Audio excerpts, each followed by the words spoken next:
Why do you like to drive fast, Abby? Because you get there faster and it's more fun. Driving made me nervous, just because they're girls and they're talking and they got so much going on, friends, school, just everyday stuff for them. But it did make me nervous. I just thinking that they weren't concentrating enough on driving. How you doing? You guys ready? Yeah. Today I'm working with the girls. Okay. It's their final lesson before they take their test on Tuesday. They're really pretty good. Their mom and dad have done a lot of work with them. They have to maneuver together, and one of the things that I noticed when we first went out was they were cutting their left turns a little bit. For behind the wheel, we had to have 6 hours of driving with an instructor. We learned how to parallel park and 90-degree parking and other things. This one?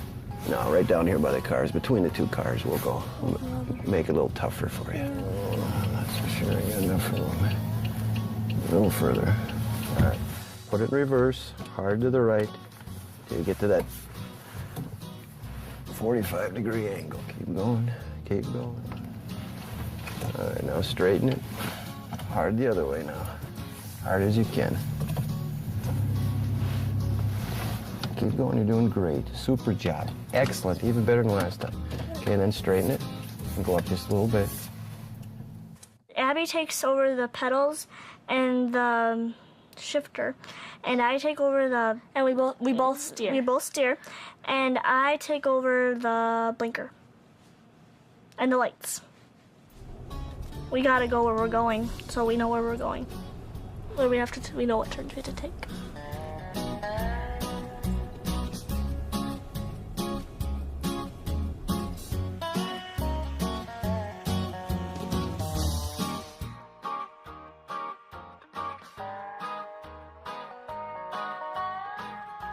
The driving's quite extraordinary, but you notice that Abby controls the pedals. That's one of the key things, both the accelerator and the brake. So her brain controls that side of it, and that seems fine. It's not quite clear which one's visual input's going into the driving, the steering wheel, but yet each has control of either side. This verifies the fact they've completed their 6 hours, which is required by the state, and then Abby's going to sign.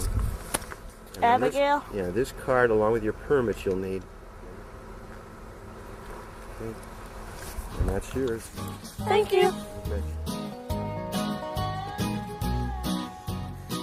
Abby and Brittany are all ready, but the state hasn't decided yet if they'll be taking one driving test or 2. They decide to be on the safe side and take 2 sets of ID photos. Oh well, I'm done.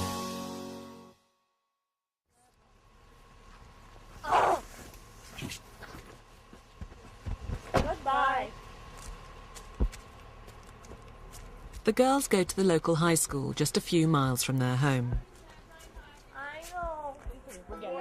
Over the years, the teachers and other pupils have had to learn how to treat them as 2 separate students with different interests and abilities.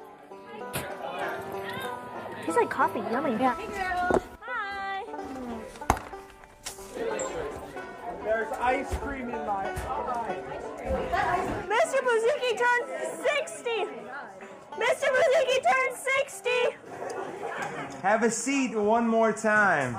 I understand you're a little rowdy. Don't be. They are very, very different.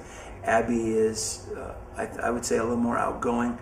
Certainly she's more able to question and to demand answers and attention, both in class. Mr. Buzuki, for the murder accounts, the rape accounts, is it just how they described them? Yes. So how Megella described it and how... Tom. I find myself probably joking with her more a little bit. He's so old he's going senile. She's taking a quiz. Go. With Brittany, I think she's a little more quiet, a little more reserved, thinks through some things, maybe not quite as assertive, certainly more contemplative. In their more practical classes, the school has agreed that the twins only need to submit 1 piece of work between them. But in English, they're treated completely separately. And so we came across the plan of that they would write their own papers together, and tests and quizzes and any kind of in-class participation would be done and graded separately. They do answer things differently. They do think differently. Both of them will always have separate grades.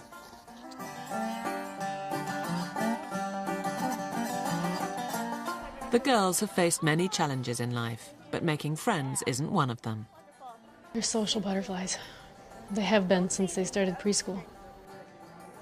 I think when they're the happiest is when they have their friends over. Yeah, anytime that they're involved with their friends makes them happy. So guess what? I'm having a party for my graduation and you're invited. Oh, okay.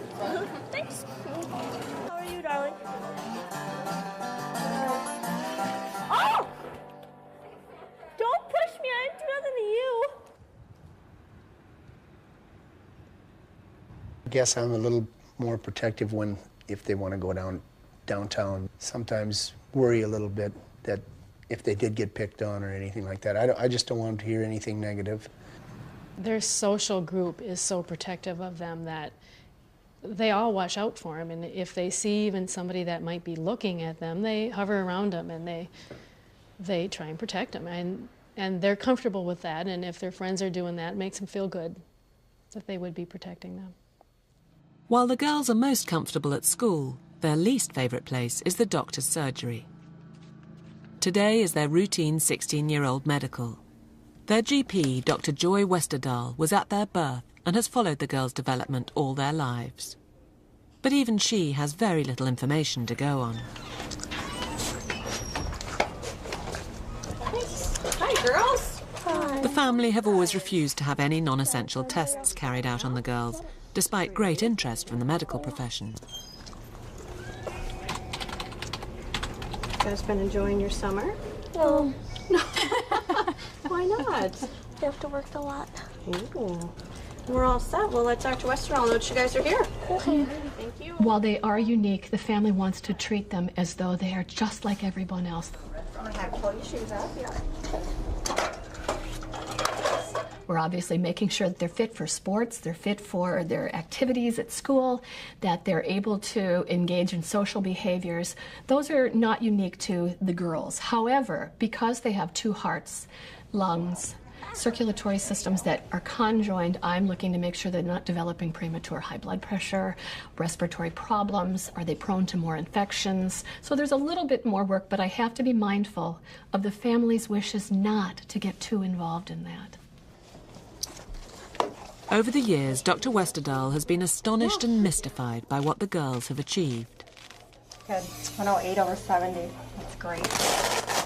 The process of their ability to come together is fascinating for me as a primary care doctor, because above the waist they seem to function independently, and yet they can clap, even though one controls one arm and the other controls the other. Both at the same time. This is really. I ask them periodically what they feel and sense. One girl cannot sense touching on the other girl's arm, and vice versa. So it's very interesting. She's a lazy person. She is. And your ears have been okay? Yes. Okay. Let me see the other one.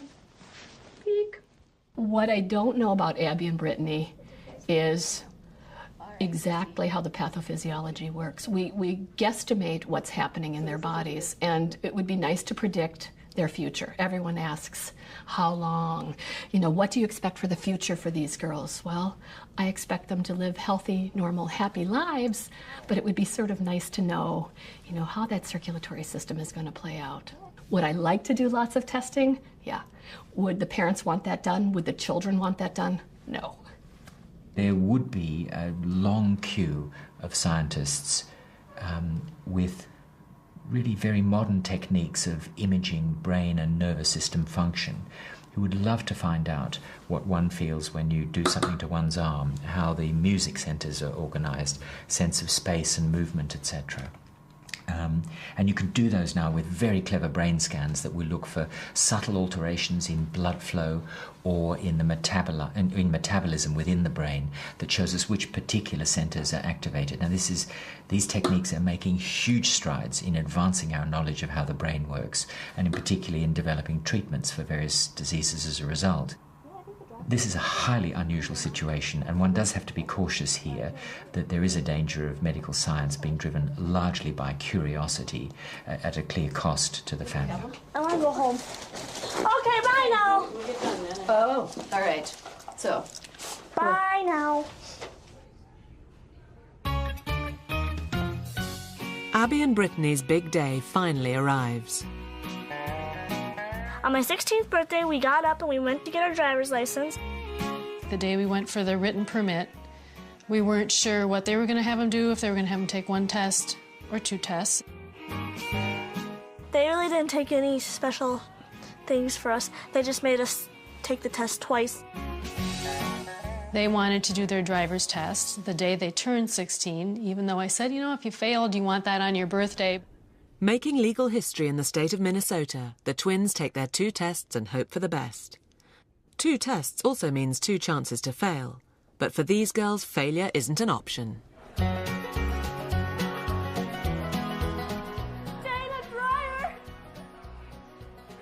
passed. Yeah. See you later. Happy birthday, guys. Thank you. I have a present for you guys. Yeah. Thank you. Thank you.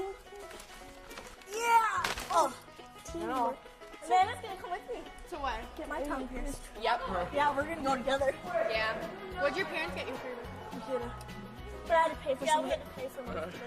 That's okay. I don't know. I've talked with Abby and Brittany about, you know, what happens if they are pulled over, if they would each get a ticket, or maybe Abby would get the ticket if they were speeding, being she has her foot on the accelerator. I don't know. We'll just have to see what happens when it hopefully doesn't happen. The goal is, of course, to hide it. The twins take their driving triumph in their stride, but others are still fascinated by how they pulled it off. Now we decided who's in charge of the radio.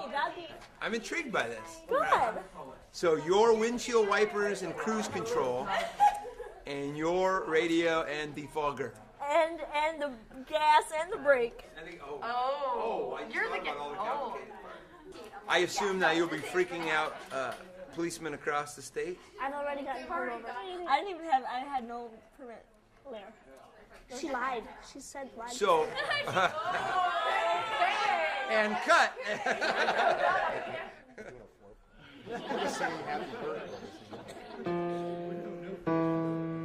Take a pitch. 1, 2, 3. Happy birthday to you. Happy birthday to you. Now that Abby and Brittany have reached their 16th birthdays, their lives are entering an exciting but potentially more difficult phase.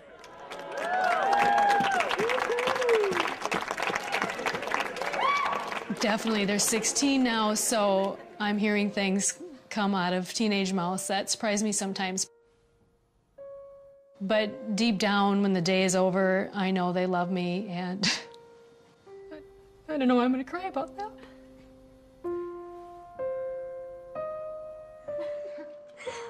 Low. 1. Oh, good. You got them all once. This is Abby's driver's license, and this is Brittany's driver's license. Conjoined twins Abby and Brittany Hensel are living the American dream.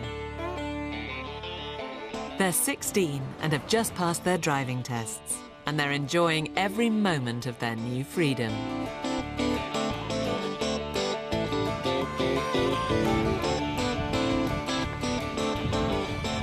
We like to drive when we... No, I can't say it. Never mind. Just keep going. No. Don't. I don't know. I'll say it. Okay. Our favorite part about driving is when we turn all the way. Oh, brother.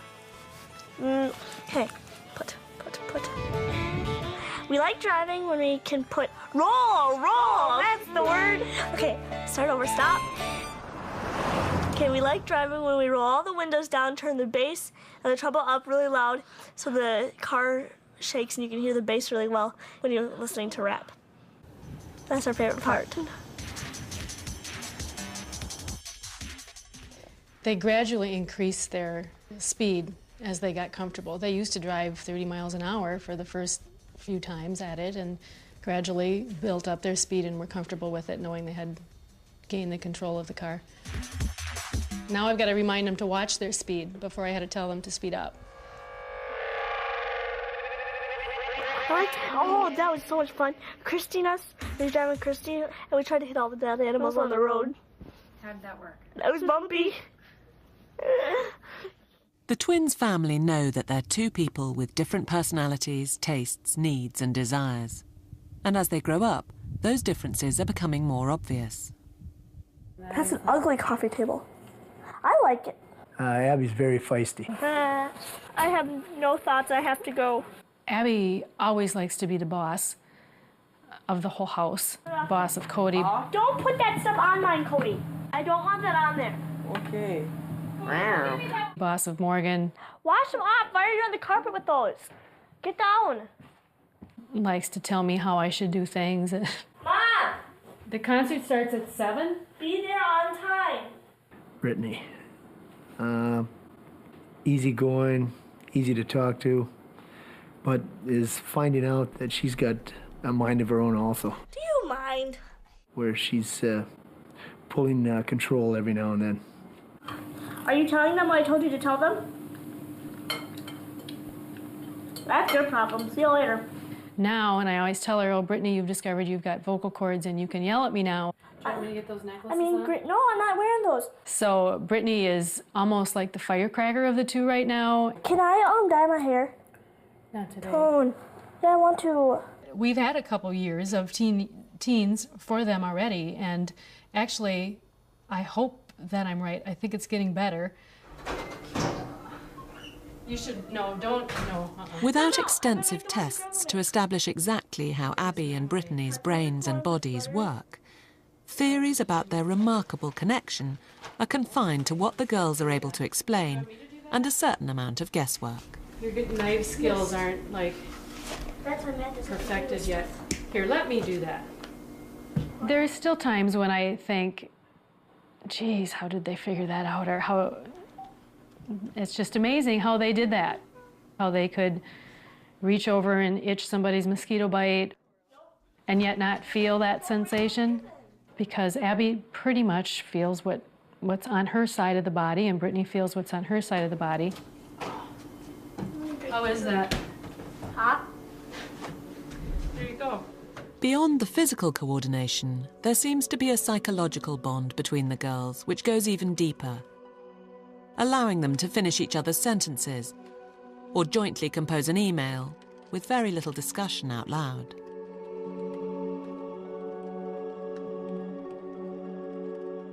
When we're IMing or writing emails, we normally just say I am or not we are for some reason. I don't know why. But when we type, we say what we're going to say out loud, like we speak it, and then we type it. And if, like, we have different opinions on something, we'll be like, Abby says this and Brittany says that. Hello? Hi, Nancy. And it's not just the girls and their family who can't fully explain this incredible connection. This occurred very early after conception.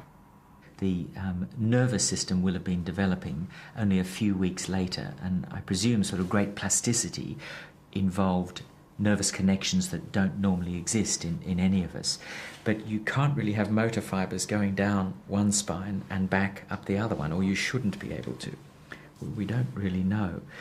I suspect they have some greater form of perception of sensation on the other half of the body than perhaps we realise. Touch is a fairly crude one, but they may just have some sense of proprioception, where that other limb is, etc., that enables them to accomplish these extraordinary feats.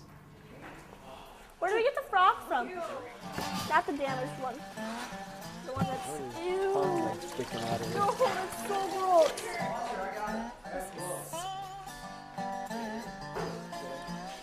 Go ahead and take out a piece of paper. We're going to do the same. The girls' parents are often asked if they could have given Abby and Brittany greater individuality by pursuing the idea of separation. With the issue of separation for Ab and Britt, initially as babies, we were told kind of inseparable. We went with that. and went with that. You know, now with more surgeries being done with other conjoined twins, you kind of wonder, did we make the right decision? When I think of what separating would have been for them, to have another half a body somehow put back on them artificially, which to me still would have required many, many surgeries, pain, disability. It's hurting me. So, you know, did we make the right decision? I'm going with that. Dave went with that. And so I guess I'm going to say we made the right decision. Until now, separation has been an impossibility. But if it were possible in the future, do the girls think they'd be better off apart? No. We never wish we were separated, because then we wouldn't get to do all the things that we can do, play softball and meet new people. We wouldn't have been able to do that, and run, and we wouldn't be able to do sports and stuff like that. So, and we don't know any other way, so. We have two minds with one vigorous and healthy body, and to separate them equally so that both survived would involve, yes, a separate mind and personality, but each body having one arm, one leg, half a pelvis, being grossly disabled, and lots of problems with mobility and independent function. So in general, it's considered a no-brainer and not ethical. Individuality in these girls is going to be a hard concept for us to embrace, because we each have our own person. These two girls have always grown up together. So their individuality, while they're considered separate people, is always interlinked and intertwined. So it may not be a concept that we can understand.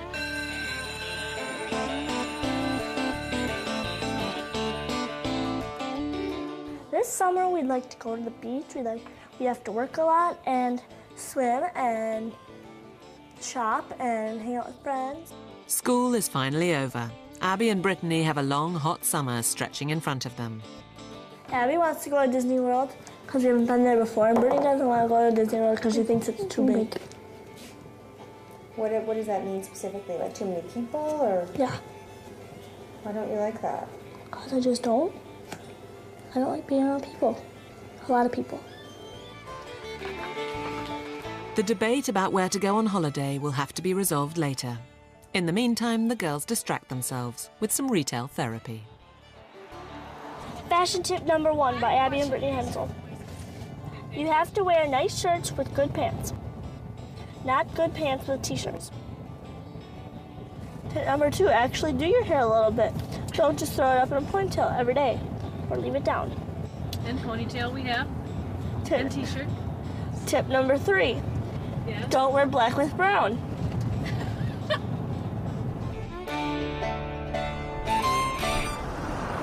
Baby, we're going shopping. Yeah. Oh boy. Abby and Brittany love shopping, but finding the right clothes isn't always straightforward. Those are pretty. I got this in green. It looks cute in purple too. Really? Yeah, they have a purple one if you like. The biggest challenge for them when they go shopping are shirts. Pants have never been an issue. Shoes has never been an issue because they love shoes. But anyway, so the tops are the biggest issue. Stuff like that. I got this, Chrissy. Patty has come up with a creative solution to the problem. Kim Carlson is the girls' dressmaker. By taking their clothes to her, they can choose whatever they like and have them tailored to fit their unique body. Hey, Kim. Hey, how are you girls doing? Oh, good. So what do we have today? Shirts. Shirts. In the fronts of their garments, we need to make sure they're spaced closer in the front, further on their backs. And so I make sure that I cut away as little as I can for the back and a little bit more in the front. And then we always have to put a piece between the necks to allow for a little more space. That's got to be, so it doesn't dig into their necks as much right there. This particular one, the girls want to try something different. They want to slice it and tie it and make it a little shorter. There. Oh, yay. In one of their regular displays of teamwork, and without even a word between them, the girls perform the amazing feat of tying perfect knots down the side of their new t-shirt. Oops, come here. I win. I know. Okay, try it on, see if it's too tight. Too bad if it is. Just stretch it. Yep, you're gonna wear it tight. I don't think it will be. Is that gonna be okay? The length if once we hem it? Yeah. Okay, that's cute, girls, good idea.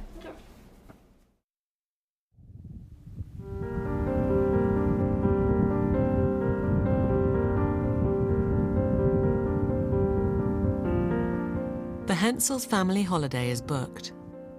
They're going to Texas, where people don't know them, and where there are bound to be stares. For Brittany in particular, it will be a testing time. But they're going to stay with someone who has a unique understanding of their situation. Monkey. Tamara had conjoined twins a couple years ago, 8 or 9 years ago, and her girls died about 2 hours after they were born. And she saw us on TV, so she called the radio or the station, and they gave her our number, and we've been friends with her ever since. When I do see Abby and Brittany, I reflect back upon the time when I gave birth to my own daughters and truly how their lives would have been together. It makes me sad to remember back to my own children and then what their lives would have been like. And I feel Abby and Brittany have showed me how to be positive in life. They've given me strength from within that I didn't even know I had. Mike can't get enough time off work for the trip, so the girl's best friend Christy is going along in his place. She'll be good moral support.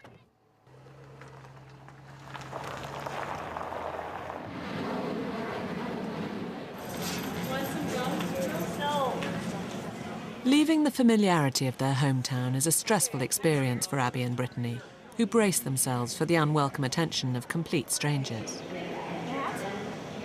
This curiosity is something they're getting used to, but it doesn't make it any easier.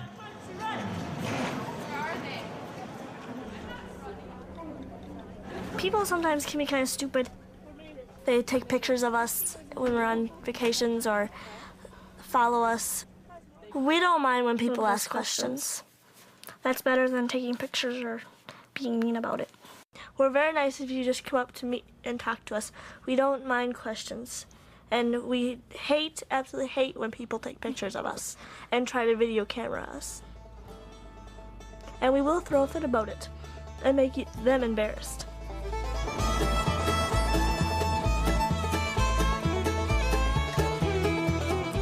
Tamra is determined to give the girls the trip of a lifetime, and she decides to turn their situation to their advantage. She manages to get them special pitch-side passes for a Major League Baseball game.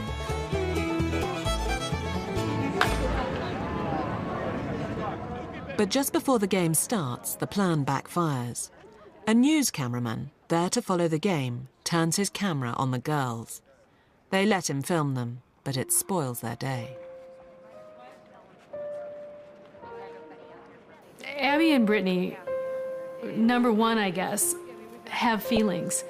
There's something that really annoys them, and that's when people feel they have the privilege to just turn around, snap a photo of them without asking them or even talking with them, or it drives them crazy because they feel like they're being violated. Remember? So you guys having a good time? That's something to that mic. Yeah? No, really. Is this fun? Have you ever done this before? No. These 2 balls, and that's it, I think. Oh, 2 more. The twins have faced enough stares in their lives not to let it ruin the whole trip. But it's a sharp reminder of what lies ahead of them. Facing adulthood, their fiercely guarded privacy will soon be under threat. Thank you. Thank you. All right, we're done. Let's go home. Abby and Brittany have just 2 more years at high school before they must decide whether to leave the protective environment of their hometown in Minnesota. They've had 16 years to adapt to their unique situation. But how will the wider world react to 2 completely separate human beings joined within one body? We might want to go into photography, child development, or stuff with kids, interior designing, architecture, or fashion design.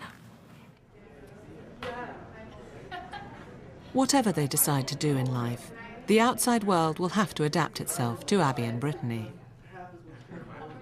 But I'm intrigued to know, are they going to be hired as one or as two? Are they going to be able to share salaries, or do they, all of those things I think yet are to be determined. And so, I'm taking an approach on wait and see, but I certainly am looking forward to be a part of their lives for another 2 years. We haven't thought that much about where they would go to college. Depending on the day, Brittany has said she's going to be as far away as possible.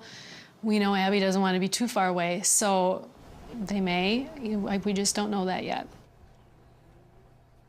The girls' lives have been a series of questions, but as they become young women, they're being asked increasingly personal ones about their private lives.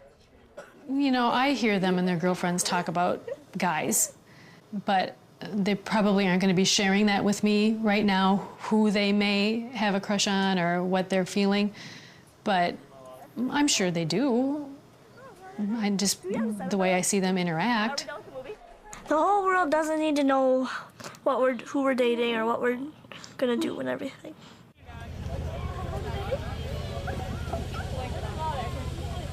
Ab and Britt have made comments before that they'd like to be a mother, or how many kids are they going to have, kind of thing. That is probably something that could work because those organs do work for them. I guess we haven't went into too much discussion about it because it isn't an issue right now. Yeah, we're going to be moms.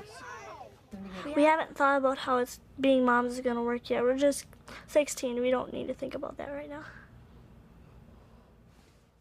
The physiology of a body is very complex, especially when it comes to female reproduction. It's not simply organs, but it's regulated by several centers in the brain. We have 2 brains that we're working with that have to regulate the ability to have a child. I suspect everything will go normally, but that only time will tell. There's no example of female dicephalous twins marrying or reproducing. Now, it's tricky. Do they marry 2 boys or 1? If it's 1, they're married to 2 people with separate identities. Is that bigamy or not? Or do they marry 2, which makes more sense if you respect their identity separately. Marrying 2, though, if marriages don't last and one wants to get divorced, it allows them to choose separate people. But what happens if one gets divorced and then you're stuck with 3 of you, one wanting to be single but not?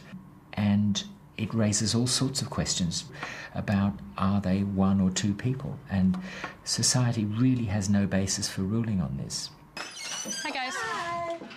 They're here. Hi, guys. How are you guys?